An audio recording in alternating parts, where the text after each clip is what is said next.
Canaã, por Graça Aranha. Capítulo 5, parte 2. Desamordaçavam-se-lhe os nervos, e uma invasão de luz punham em misteriosa e infrangível harmonia com o mundo jovem, verde e glorioso. Ergueu a cabeça num gesto de desafogo, sacudindo a barba de ouro. Os seus olhos azuis estavam radiantes de paz e calma, e foi com o passo cheio de majestade e de graça simples que baixou da montanha. Nas cercanias da casa de Jacob Miller, a paisagem tinha um realce e a vida comunicada pelo movimento da gente, que ia se reunindo. Muitos a pé ou montados vinham da capela do Jequitibá, outros de Santa Teresa e outros do Cachoeiro. A casa tinha uma bela situação no centro de várias estradas e era um dos maiores pontos do comércio do interior da colônia, e aos domingos um dos mais procurados pelos habitantes do lugar, por moradores de longe e até pelos caixeiros da cidade. Era um sobrado branco, no fundo de um vale e à margem de um endiabrado ribeiro, que descia em tropel infindo do morro para o Santa Maria. À roda dele, o terreno estava limpo de plantação, e havia um pequeno campo de relva tenra e fresca que brilhava ao sol. O sobrado ficava destacado das grandes massas de árvores e de folhagem que vestiam as pedras dos morros. Ao chegarem ao terreiro da casa, já as vozes da festa vinham ao encontro dos dois novos colonos, e eles foram entrando no meio do ruído, da agitação dos alemães à sombra da varanda, quando a tarde começava a refrescar e a luz a esmorecer. Venham, venham, meus amigos! E Felicíssimo, gritando, corria para eles, arrastando-os. Os outros, espantados da efusão do agrimensor, perguntavam para onde os levava. Vamos a um copo de cerveja? Não, obrigado. Arranjemos antes um lugar aqui à sombra, disse Milkau, porque precisamos de descansar. O agrimensor ficou meio amuado. Ora bolas! E os deixou bruscamente. Milkau acompanhou, para lhe dar uma explicação da recusa, mas o outro, levado pelo rompante, lá se foi, metendo-se pelos grupos e entrando no armazém. Milkau desistiu de segui-lo e voltou a Lentz, procurando ambos o lugar para descansar. Acharam-no, enfim, em um banco, debaixo de uma laranjeira, em frente à casa. A gente movia-se muito. Bandos de moças de branco passavam de mãos dadas, rapazes corriam pelo campo em mangas de camisa, em apostas brincalhonas. Uma pequenada vadia espalhava-se guinchando pelo terreiro, como um bando desesperado de maitacas. Outros entravam e saíam do armazém cantarolando com a voz rouca e a gesticulação de embriagados. O estrondo dos pés que dançavam no sobrado, ecoando no vasto armazém, e o som langoroso de um realejo incessante desciam do alto, atordoando a gente. E nas janelas, muitas pessoas com ar indiferente debruçavam-se para o terreiro, olhando a agitação em volta e fitando pasmadamente a paisagem, que parecia também mover-se toda, arrebatada pela celeridade do regato. Milkau, que se tinha conservado mudo, a contemplar satisfeito o prazer alheio, viu um rosto amigo que se aproximava.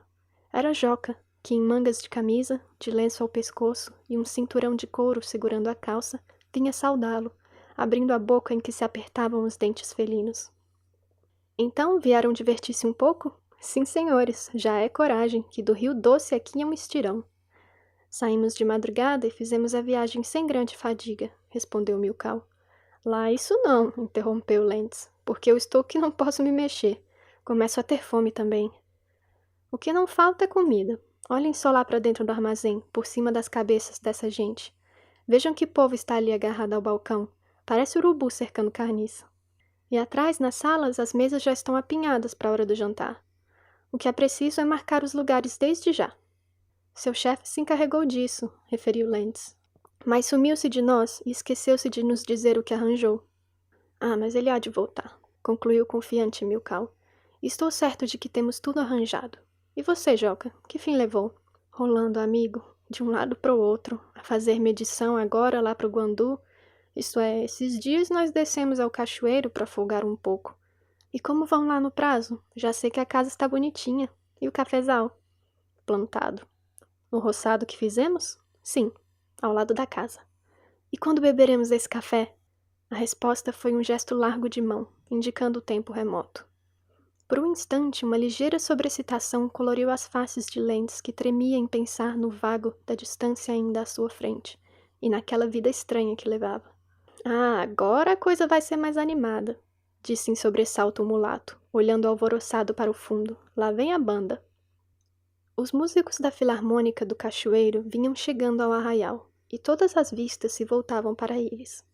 Um grande reboliço fez-se no povo e repentinamente todos se foram aproximando da banda, que caminhando lentamente e como por um velho hábito, se dirigia para um pátio ladrilhado de cimento, que era o lugar destinado para secar o café comprado por Jacob Miller. Nos dias de semana, uma grade de arame protegia esse pátio da invasão dos animais e da criançada.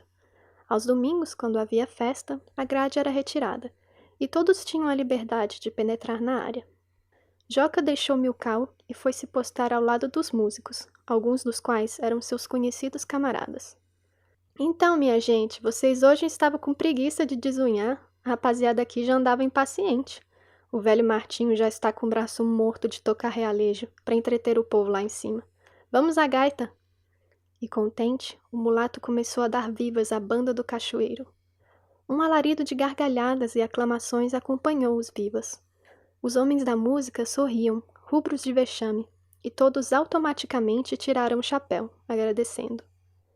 Foi um delírio para o maranhense, que começou a dar outros vivas ao povo do cachoeiro, a Jacob Miller, a união da rapaziada. Todos se divertiam, gesticulavam, dançavam descompassados acompanhando a banda. Os músicos instalaram-se num dos ângulos do pátio largo, liso, lavado, que recebia em seu lajedo, para irradiá-la, a força do sol. No momento ficou coalhado da gente simples e fácil de contentar, desses que são amados da alegria e em quem ela não encontra atropelo para reinar livremente. Colocadas as estantes, os músicos sentaram-se e começaram a tocar uma marcha de que cada qual, entusiasmado, ia repetindo os compassos. Joca, cantando marcialmente, com os olhos acesos e as narinas arregaçadas, perseguia um bando de raparigas louras, coradas, que fugiam rindo, num fingido susto. Alguns velhos, já ébrios, de cachimbo ao queixo, arrastavam as vozes, fazendo mesuras às mulheres, que riam destemperadamente. As crianças invadiam o terreiro, vindo em grupo, abrindo espaço aos empurrões. O dono da casa, todo de branco, em mangas de camisa e com um grande chapéu de palha na cabeça, apareceu no pátio, e depois de se entender com o mestre da banda, principiou a falar, dando ordens. Algumas velhas aplicavam-lhe palmadas nas costas, outras puxavam-lhe levemente a barba. Ele respondia aos socos, berrando: "A festa das crianças! Limpa o terreiro! Arreda! Vocês têm baile à noite!" E depois, persuasivamente, virava-se para os mais teimosos. "Anda, meu velho, ajuda-me que tem de atender a freguesia. Olha, vai tomar um copo lá dentro." Era um argumento irresistível e proveitoso, porque a miragem desse copo afastava um homem daí e dava algum lucro ao armazém. O lugar ficou limpo da gente grande, que se enfileirou aos lados, formando o quadro do pátio. A criançada agora sobre ele girava doidamente, a rodar, como se fosse movida por um pé de vento. A música acabou a marcha e deu o sinal de uma quadrilha. Um velho alto, com uma longa sobrecasaca preta e surrada, de óculos azuis e uma cara de genipapo murcho, entrou no terreiro para dirigir o baile infantil. Foi um instante de sossego. O homem mandou que os pequenos se ordenassem pelos sexos e começou depois a distribuir os pares, chamando cada criança pelo seu nome. Alberto e Emma, Herman e Sofia, Guilherme e Ida. Às vezes, um dos pequenos recalcitrava contra o arranjo. "Mas eu estou comprometido, professor." "Como? Com quem?" "Com Augusta Feltz." "Mas não é possível? Você tão miúdo e ela tão crescida," replicava o velho, tremendo-lhe as mandíbulas moles. No círculo as mães interviam, acompanhadas por outras vozes de mulheres. "Deixe, senhor professor, o que é que tem? Cada um escolhe a que deseja." O mestre resignava-se, e Augusta Feltz, com seus 12 anos, de canelas compridas e olhos mansos de veada, lá ia para a forma, inclinando o pescoço para o cavalheiro, que a levava de braço, fitando-a muito ancho. Afinal, o professor conseguia arranjar as quadrilhas, e a música rompia a dança. Os pequenos estavam exercitados, de modo que tudo corria em ordem, sem confusão. Das pessoas grandes, muitas ficavam entretidas, acompanhando a festa das crianças. Outras, porém, fatigavam-se da atenção e punham-se a passear pelo arraial, indo à beira do rio, deitando-se na relva para verem passar a água. Alguns, de braço como noivos, iam se perdendo pelo mato adentro, e outros se reuniam ao balcão, a beber e a cantar as velhas estrofes do prazer e do convívio humano, que na ilusão instantânea os transportavam à terra abandonada. Em tudo, no menor movimento, no mais pequeno gesto, a reunião ali, na estação do Cajá, dava a sensação do esquecimento e da alegria. Era isto que eu procurava, dizia Milkau a Lentz, quando passeavam pelo terreiro ao ritmo da música e olhando a cena. Era isto que eu procurava e que enfim achei. Viver no meio de gente simples, partilhar com ela o seu doce esquecimento da dor, matar o ódio. Compara esse povo com os homens de outras terras, onde cada um parece possuído do espírito do demônio, solto sobre a face do mundo, devastando-a nos seus impulsos de loucura e estribuchando para morrer num espasmo de maldade. Aqui ao menos é a serenidade, é a calma, é a alegria. Mas, observava Lentz, traçando no rosto um gesto de desdém, no fundo isso é estagnação, é uma existência vazia e inútil. E não é o amor, a ação por excelência?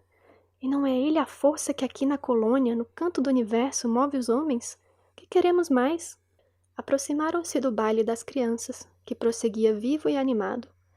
Agora havia uma grande roda dos dançantes, que ora célere, ora vagarosa, se ia movendo aos cantos infantis, estridentes e desafinados.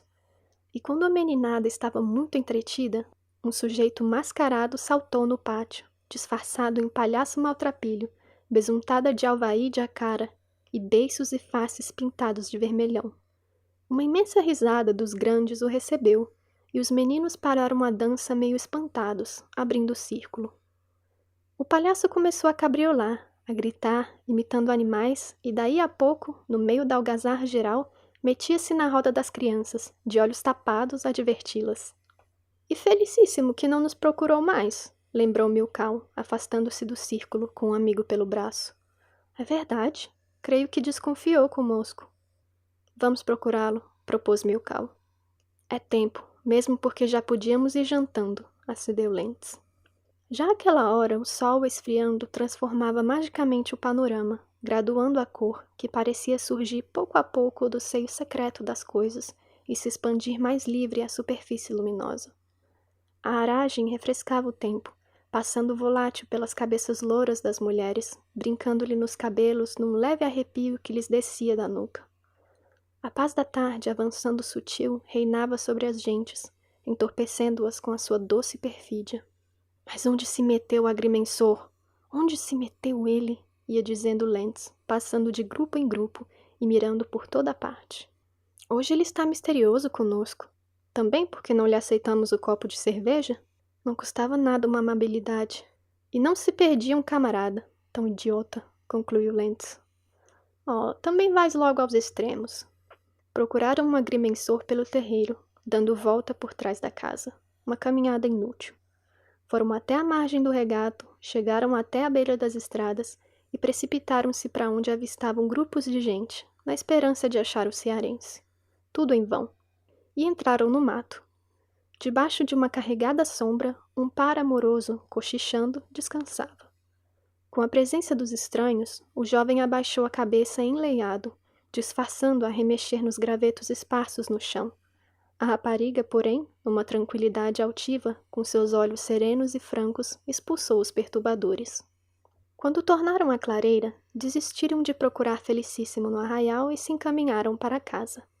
O balcão continuava sempre cercado, bebia-se largamente, e numa língua arrastada, enfadonha, cantava-se. Os dois amigos lançaram uma vista de olhos pelo armazém e não viram o agrimensor. A mulher de Jacob, percebendo-os indecisos, fez-lhe um gesto, perguntando-lhes o que bebiam. Milkau, desviando delicadamente alguns colonos pesados e oscilantes, chegou-se a ela, indagando de Felicíssimo. A mulher aconselhou-os a subir à sala do fundo onde se servia o jantar, pois talvez aí o encontrassem, e falou-lhe dos lugares encomendados para 3. De fato, no sobrado, enquanto a sala da frente se achava quase deserta, e apenas com algumas pessoas à janela vendo o baile das crianças, a sala do fundo estava num grande burburinho. À mesa, muita gente sentada comia avidamente. Em pé, Uns com pratos na mão tomavam caldos, e outros, agarrando linguiças, fatias de pão, mastigavam com uma fome voraz e com os olhos injetados, fixos, num espasmo de satisfação bestial. Um cheiro de alho, de vinagre e pimenta excitava a multidão e entretia sua voracidade. Felicíssimo estava numa cabeceira da mesa com 2 lugares vazios de cada lado, e quando avistou os companheiros, chamou-os num sobressalto. Aqui, aqui! Os outros foram rompendo o caminho e tomaram seus lugares. Até que afinal vocês resolveram vir. Pensei que não quisessem saber de mim hoje, pois tão entretidos andavam. Viram passarinho verde? Ora, respondeu Lentz, não mude os papéis. Foi você exatamente que nos deixou, e meio amuado não se importou mais conosco, que sem nenhum conhecimento temos andado vagando a matroca. Não me conte histórias, patife. Imagino quantas amizades não tem por aí. Com quanta rapariga não tem falado. Vamos lá, nada de segredos. O alemão enrubesceu e não sabia como replicar. Milkau veio em socorro. Lentz não se preocupa com isso. Vá pregar noutra freguesia, seu manganão. O nosso interesse é misturarmos-nos à alegria deste povo, compreender a sua vida e felicidade. Felicíssimo olhou com os olhos miúdos, caídos e vagos. Depois, com uma cara feita de um riso complacente e velhaco, arrastando a voz, qual, camarada? Não me conte rodelas. Então, você mesmo, você, que lá na sua língua procura misturar-se à alegria dessa gente, que quer mais senão... O pior, meu amigo, é que com essa discussão nós vamos ficando sem jantar, cortou Lentz. Oh, é verdade, gritou o agrimensor, erguendo-se apoiado nas mãos. Em pé, berrava chamando os criados. Afinal, uma rapariga atendeu, postando-se em frente ao cearense, à espera de uma ordem. Felicíssimo mirou-a com malícia, piscando os olhos para o companheiro, e depois, como a alemã, enlenhada, quisesse partir, ele resolveu-se a falar. Meu bem, meu amor, você traga jantar igual ao que me tem trazido para esses 2 amigos? Comecemos por um caldo de ervas. A criada desapareceu rapidamente, com um movimento airoso como um passo de dança. Felicíssimo estalou a língua, atirando-lhe os olhos, que a seguiram como servos amorosos. Ah, essa vida, murmurava o agrimensor, melancolicamente, e sem saber o que dizia. Puxou o copo de cerveja e bebeu. Olhou a garrafa que esvaziara, bateu na mesa, pedindo que lhe trouxessem outras 6. Nós não tomamos tanto, objetou Milkau.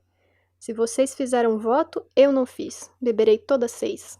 Milkau e Lentz começaram a jantar dos pratos rústicos, que serviam no meio de algazarra e de desordem. Muitos caixeiros da cidade, mais bem trajados que os camponeses, recusavam a comida ordinária e pediam aves em conserva, de que se serviam bebendo o vinho do Reno.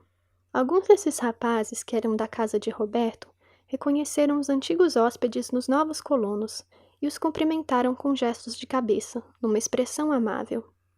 Os seus lugares ofereciam-lhes vinho, acenando com a garrafa. Milkau agradecia com outro gesto, e o grupo continuava a beber indiferente e desdenhoso do resto da gente. Felicíssimo bebia sempre com grande alarde, e tanto barulho fazia que não tardou muito a atrair sobre ele a curiosidade geral. Excitado por essa atenção, o agrimensor exibia-se de todas as formas. Cantava, dançava, trepado na cadeira, de copo em punho, levantando brindes. Os camponeses o admiravam numa alegria infantil. Os rapazes da cidade o deprimiam com aplausos irônicos, com frases insultuosas, ditas no meio de risadas. A estes, o agrimensor respondia improvisando versos em português, versos dessa toada sertaneja que lhe falava tão intimamente. Muitos não o entendiam, mas a cadência dos versos os enternecia e era com amor que pediam ao cearense que não parasse. Este variava o seu repertório, cantando canções alemãs, que estropiava, mas que ao seu lado eram retomadas com brio, com entusiasmo pelos colonos. Produzia-se um berreiro descomunal, feito de vozes de velhos, moços e mulheres, aumentado pelos repiques nos copos e nos pratos, e pelo som estridente de um realejo, tangido num impulso frenético para acompanhar as canções, cujas notas graves eram abafadas no barulho, destacando-se apenas os agudos, violentos e ferozes. O dono da casa, querendo conter a matinada, tomou Felicíssimo pelo braço para forçá-lo a descer da cadeira. O agrimensor o repeliu, continuando a gritaria, e outros o cercaram, protegendo-o contra Jacob, que foi expulso da sala aos empurrões. O agrimensor ordenou por sua conta mais cerveja, que mandava distribuir em torno. Disputava-se cada garrafa das mãos das criadas, e na confusão, na desordem, na desatenção, o líquido espalhava-se pela mesa dos copos entornados na sofreguidão da conquista. Milkau, temendo pelo agrimensor, propôs-lhe saírem um pouco, a desfrutar o resto da tarde no terreiro. Daqui não arredo, gritava ele, e os alemães embriagados o acompanhavam num berreiro. Não arreda, não arreda! E de então em diante, essas palavras serviam disparatadamente de estribilho a cada canção. Os que ainda tinham consciência riam gostosamente da ira dos outros, e mais do que tudo do efeito dos próprios cantos cheios de versos de amor, de idílios campesinos casados com aquele estribilho do cearense. Milkau e Lentz julgaram-se no meio de doidos, que se fitavam com expressões várias de desdém e de divertimento. E os dois foram se esgueirando da sala, sem cólera, perseguidos pela vaia dos que ficavam. Fora, a lua vinha rompendo e a claridade que dela descia apoderava-se furtivamente do domínio da várzea abandonada pelo sol. E nesse instante indeciso, intermediário, o vento extinguia-se, e todos se sentiam sob um encanto misterioso de saudade, de repouso, com os olhos pregados no espaço, abismados em melancolia. No terreiro, as crianças fatigadas estavam serenas, intimidadas pelo silêncio que elas mesmas faziam, e as mais pequenas, cabeceando de sono, encostavam-se às mães sentadas no chão. Os músicos recolhiam os instrumentos e vinham vagarosos jantar. Os dois amigos caminharam até o rio e o foram margeando, descuidosos por algum tempo. Detiveram-se e sentaram-se nas pedras. E mais tarde, como esfriasse, ouvissem de novo a música, volveram à casa da festa. Quando a descobriram, ela estava iluminada, e a luz rubra e quente que saía das janelas e das portas abria um círculo de fogo em fosforescência, dentro da claridade mansa e leitosa do luar. No terreiro já não havia quase ninguém. As crianças tinham debandado, os grandes haviam partido para as colônias, ou se tinham recolhido ao salão do baile. Subiram ao sobrado, onde na sala da frente se começava a dançar. Ali, a música tocava uma valsa arrastada e langorosa, e pouca gente dançava, pois muitos ainda permaneciam à mesa ou se postavam encostados às portas e às janelas, tímidos e negligentes. Em geral, os pares compunham-se de raparigas, que, enlaçadas umas às outras, rolavam provocadoras, sacudindo com seus movimentos o torpor dos rapazes, até que esses, estimulados, viessem separá-las, tomando uma delas para seu par fixo. Não se passou muito tempo sem que o baile entrasse em plena animação. A sala, depois que a noite avançara, fora mais iluminada, e a música não cessava de tocar, e todos se divertiam alegremente. Agora é que se podia ver a variedade de gente aglomerada na casa de Jacob. Ali estavam negociantes do cachoeiro, com as mulheres, caixeiros da cidade, tropeiros, lavradores, criadas e todos reunidos numa grande promiscuidade, sem separação de classes.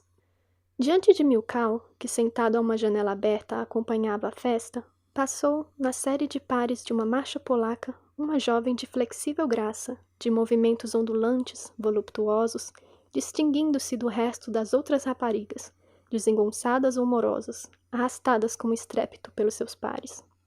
Um homem de tosca figura, que estava ao lado de Milkau, referiu-se a ela. Não há nenhuma que seja capaz de chegar a Louisa Wolff. Realmente, é muito graciosa. Ah, é preciso conhecê-la para saber que não é só no baile, é em tudo assim. Parece que não cansa de levantar aquela cabecinha. Amanhã estará trabalhando com o mesmo ar. Naturalmente é uma colona? Não, é criada no cachoeiro, e o patrão dela é aquele mesmo que é o seu par, Martim Fidel. Não conhece? Não. Pois admira, é um dos negociantes mais ricos da cidade. A família está toda aqui. A mulher já é velha como ele. Ah, lá vai ela ao braço daquele mocinho alto, de nariz grande, não vê? É um colono e filho de colono no Jequitibá. O pai dele também está dançando. É aquele baixo, gorducho, barbado e de chapéu na cabeça. O par é a criada, uma desenxabida, como vê. Os dançantes continuavam no compasso marcial da polaca, executando variadas figuras, ora desenhando meias-luas, ora separando-se em alas, marchando frente a frente, ora fazendo evoluções de homens e mulheres, separados, para se reunirem depois de diferentes voltas. Os movimentos eram tardos e pesados, dentro de sapatos grossos, ferrados, batendo fortemente os pés no soalho, arrastando-se com esforço, faziam um barulho seco, enorme, que dominava as vozes dos instrumentos. Quando a contradança parava, os pares voltavam-se no mesmo instante como por uma combinação mágica, e todos livres se moviam vagarosamente, procurando os bancos encostados às paredes das salas ou aos cantos das janelas. Muitos saíam até ao terreiro para se refrescar, namorados passeavam ali no escuro, abraçados, velhos fumavam o seu cachimbo, resmungando conversas preguiçosas, até que de novo a música dava o sinal e todos voltavam à sala, em ordem, sem o menor embaraço, passando a dançar automaticamente, de charuto ou cachimbo ao queixo e chapéu na cabeça, enquanto as mulheres amarravam lenços ao pescoço, por causa do suor que lhes escorria da fronte. Milkau estava só. O seu informante tinha o abandonado, farto de lhe relatar coisas da colônia. Lentz desde muito tempo não aparecia na sala, e o amigo pensou que, fatigado daquelas simples e monótonas danças, estivesse no terreiro passeando solitário. Felicíssimo não saía da sala de jantar, onde com amigos alemães continuava a cantar e a beber. De vez em quando, ao menor silêncio da música, as vozes deles, alegres, entoadas, entravam num grande alvoroço. Junto de Milkau, no mesmo banco, sentaram-se duas mulheres. Uma delas reconheceu ele a mesma que na capela o fitara durante o seu sono. Estavam ali, a descansar bem perto dele, aqueles mesmos olhos meigos e infinitos sobre os quais via boiar imagens doloridas que seriam a vida e o amor da rapariga. Esta respirava ofegante, tinha um ar fatigado e sentava-se num pesado abandono. Também da sua parte ela não deixou de acompanhar a furto o vizinho, e às vezes, mesmo com certa ousadia, o mirava nos olhos, plácida e inocente. Havia nela certa beleza, uma distinção maior do que era comum nos colonos. O porte era gracioso, o busto erguido, porém de um contorno farto, e as mãos brancas, talvez longas demais, saíam dos braços como cabeças de galgo. Mas o que ela tinha de superior era a fronte aberta, era o cabelo louro, fofo, volátil, era a expressão da sua boca descorada, mas úmida e bondosa. Alguns minutos depois, tocou de novo a música uma valsa, e quase todos foram dançar. Milkau, então, falou à vizinha. Não dança? Ela não se intimidou ouvindo a voz dele, até então silencioso e tranquilo. Respondeu prontamente. Não, não posso, pois não me sinto bem. Mas se quer um par, aqui tem essa minha amiga, que é uma das melhores na valsa.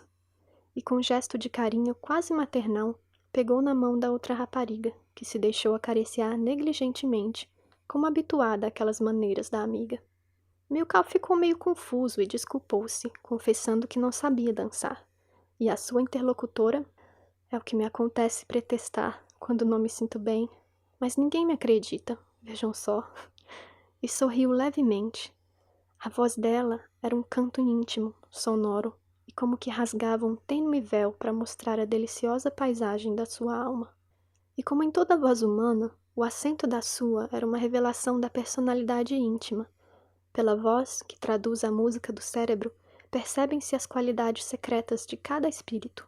Conhece-se a nobreza ou a grosseria da raça ou do grupo moral a que pertencemos. Um rapaz se aproximou e, sem dizer uma palavra à moda do lugar, tomou pelo pulso a outra moça, arrastando-a para a dança. A rapariga ergueu-se e, voltando-se para a amiga, disse radiante e rápido. Maria, onde me esperas? Não quero me separar de ti, tenho tanto que te dizer. Por aqui mesmo, neste banco ou na janela. Quando a jovem partiu arrebatada pelo par, Maria disse a Milkau. Não lhe parece tão boazinha? É filha de um colono do Luxemburgo. Há muito tempo não nos víamos e hoje tem sido um regalo. Oh, desde manhã andamos nessa roda viva. Lembro-me de tê-la visto na capela do Jequitibá, referiu Milkau. Sim, é verdade. Recordo-me bem de que não estávamos muito longe um do outro. Por sinal que eu dormi. Maria enrubesceu, mas imediatamente retomou o fio da conversa. Fazia um calor terrível. E o pastor não divertia, não é verdade? Não sei. Ao contrário, senti um bem-estar imenso e o sono me veio como um arrebatamento feliz. Deixe lá, replicou meio confiada e íntima, que às vezes seria melhor passar a vida a dormir. Já vejo que converso com uma grande preguiçosa. Eu? Nunca. Volveu com vivacidade a rapariga. Não é por preguiça. Seria para esquecer tantos aborrecimentos que desejaria um grande sono. Acabou a frase com uma voz sumida e vagarosa. Aborrecimentos? Imagino a que coisa simples dá esse triste nome, observou Milkau. Ela não respondeu e ligeiramente abaixou os olhos. Quando logo depois os ergueu, mudou de assunto. Como é belo dançar! Com a sua mão fina, fazia um aceno afável às amigas que passavam, alucinadas no movimento aéreo da valsa. Milkau ia achando prazer em se entreter com a rapariga, que também ao seu lado não sentia o menor constrangimento e se exprimia sem embaraço, como a um velho conhecido. Quando a música parou, os pares se desfizeram e cada um dos dançantes tomou direção diversa. Tu vês? Disse Maria à amiga. Não me mexi daqui à tua espera. Eu sabia. E agora, queres dar um passeio ou preferes ficar aqui? Perguntou a outra, arquejando de cansaço e sentando-se instintivamente.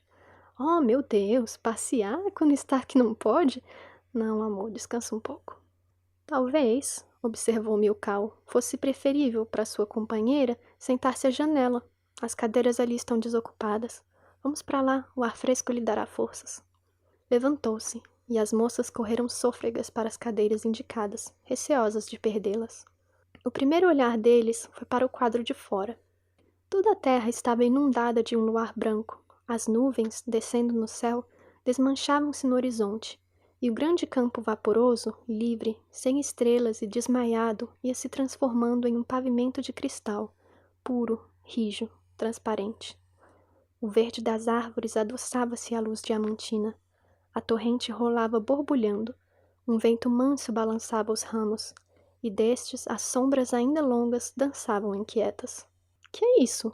Interrogou Maria, meio assustada por um grande barulho de vozes que vinha da sala de jantar para o lugar do baile.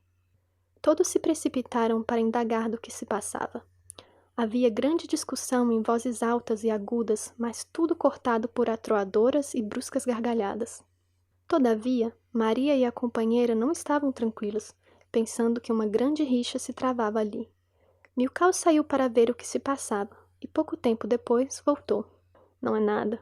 O agrimensor felicíssimo entende que já basta dessas danças estrangeiras e que agora se deve passar às danças brasileiras.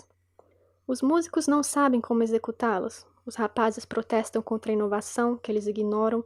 O agrimensor insiste, ensaia alguns passos, assobia, quer forçar os músicos a tocarem. E afinal? Perguntou Maria. Afinal, parece que Felicíssimo vencerá, e veremos alguma dança da terra. De fato, o agrimensor conseguira impor os seus desejos e arranjara que os músicos de experiência em experiência lhe dessem uma peça, cujos compassos seriam mais ou menos os da dança que premeditara. Depois deste acordo, os músicos vieram para os seus lugares, e a gente ansiosa correu para a sala, num burburinho de risadas, para conseguir um bom lugar.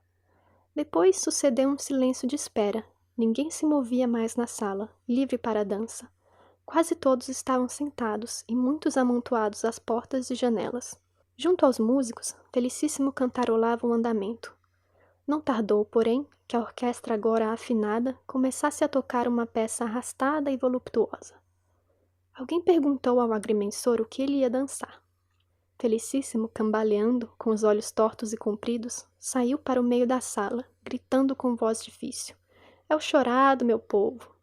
E, erguendo e abaixando os braços, ensaiava estalar os dedos como castanholas. Mas nenhum som produziam as suas mãos dormentes. A música suspirava gemidos lânguidos, e o dançarino só, no meio da casa, fazia trejeitos desconexos, desengraçados, medonhos. Rodava sobre si mesmo, acocorava-se, arrastava a perna, e jamais um gesto se casava com o compasso da música. Riam em torno, achando aquilo estúpido e grotesco. A embriaguez do agrimensor era completa e o inutilizava inteiramente.